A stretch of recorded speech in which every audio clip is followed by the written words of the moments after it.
Hey guys, Nuan here with Movie Sninger Reviews, and today we're gonna talk about the new Aladdin movie directed by Guy Ritchie. Aladdin is a street rat who has grown up in the slums of Agrabah, and even though he causes a lot of mischief on the streets, he has a good heart.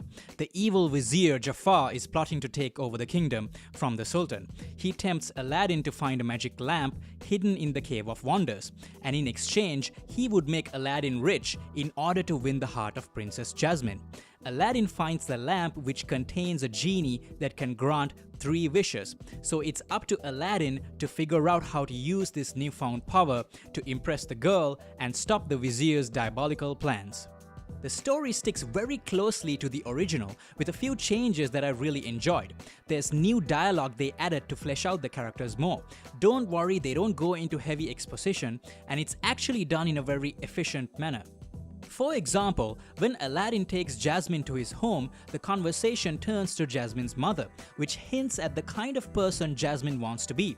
At the same time, it brings the two of them closer on an emotional level, so that's a good way to build their relationship. The filmmakers have also slightly tweaked the way some events play out, the way Jafar finds the diamond in the rough, for example. So I like these changes. They made improvements while staying true to the essence of the story and the characters. Mina Masood was really likable as Aladdin. I love his intro song. He's running through the streets. There's a lot of cool parkour stunts as he's dodging the guards. Later we see him desperately trying to juggle between his real identity and the Prince Ali persona created by the Genie. They handled that part really well. Naomi Scott was really good as Jasmine. We see a little bit of politics with Jafar trying to manipulate Jasmine's father, and she's trying to get involved but is not allowed. So both Jasmine and Aladdin feel trapped within the lives they were born into.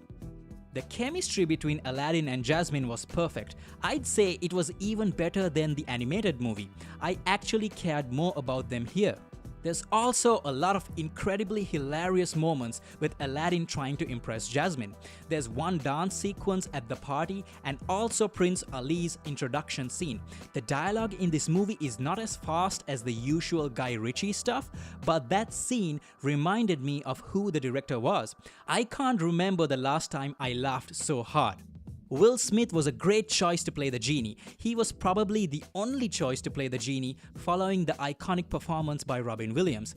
Will Smith made the character his own. He was funny, he was likable, he was filled to the brim with personality. Just a joy to watch.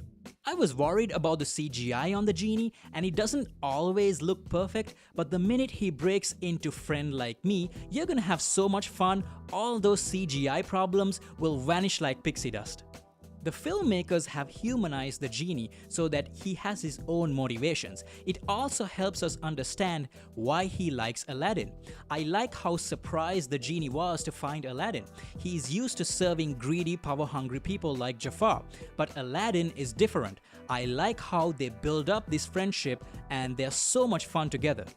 As for the supporting characters, Abu the monkey and the flying carpet are really cute. They were animated really well, and I like how they always show up to help Aladdin when he's in trouble. Navid Negaban plays the Sultan. He's not a bumbling idiot like the one in the cartoon. Now that is an improvement. Apparently it's the same actor who plays the Shadow King in Legion. Marwan Kenzari plays Jafar. I like how they hint at his backstory and how that plays into his motivation, his skill set, and also helps him see through Aladdin's disguise at one point. The problem is that he doesn't have the sinister presence Jafar had in the animated movie, and Iago is just a normal parrot. He's not a fully fledged character like in the cartoon. One of the things I loved from the original were the hilariously evil schemes these two were plotting. They would go into their cave, make plans, and laugh like villains. None of that is in the remake, and I really miss that. The movie looks really good. Agrabah is very colorful, it's noisy and full of life. All of this is shown off during the Arabian Nights song and the chase sequences through the streets. The cinematography is stunning, especially during the flying carpet sequence with Aladdin and Jasmine. That's one of the most romantic songs ever written, and the scene worked because the filmmakers did a great job making me care about these two. I was actually singing along to most of the songs. Prince Ali's song was also another highlight. There's plenty of really impressive, beautifully choreographed dance sequences. The costumes and production design look appropriate for the setting. The music has a lot of Middle Eastern influences, which is a nice touch. I was having a great time with this movie until the final act when it slowed down a bit. There's this scene where Jafar is trying to take over the kingdom and Jasmine starts showing her leadership qualities. I love this scene and it's a very empowering moment for her. But leading into that scene was a totally unnecessary song. The song itself is not the problem. It's a new song and it's fine. But it wasn't needed here. I was already fully invested in her character arc. I didn't need a song to make me care. It also didn't feel like a moment to stop and sing. The final action scene is a chase sequence on the rooftops of Agrabah. That was really thrilling and enjoyable to watch.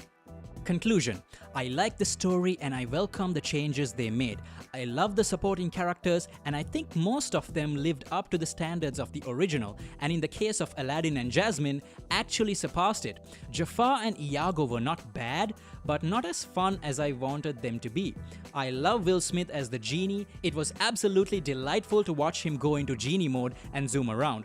The movie has a hilarious sense of humor and it had fun action sequences. It doesn't feel like a Guy Ritchie film, but then again, he is the perfect choice to tell a story about a criminal who's actually a nice guy running around the streets of a busy town, always getting into trouble. Yeah, I think I just described most of his filmography.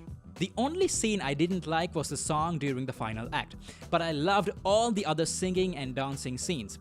I usually try not to get caught up in the nostalgia, but I couldn't help myself. I felt like a kid again, and I don't remember another movie in recent times that has managed to make me feel like that. I actually teared up a bit during the final scene with the genie. I had a blast with this movie and it's got a lot of heart, just like the original. So I'm gonna give this an 8 out of 10. So if you're a fan of Disney movies, I think you should go right now and watch Aladdin in theaters. So there you go. Have you watched the new Aladdin movie? What did you think about it? Does it live up to the original? Please leave your thoughts in the comment section and don't forget to like and subscribe. Movie Slinger out.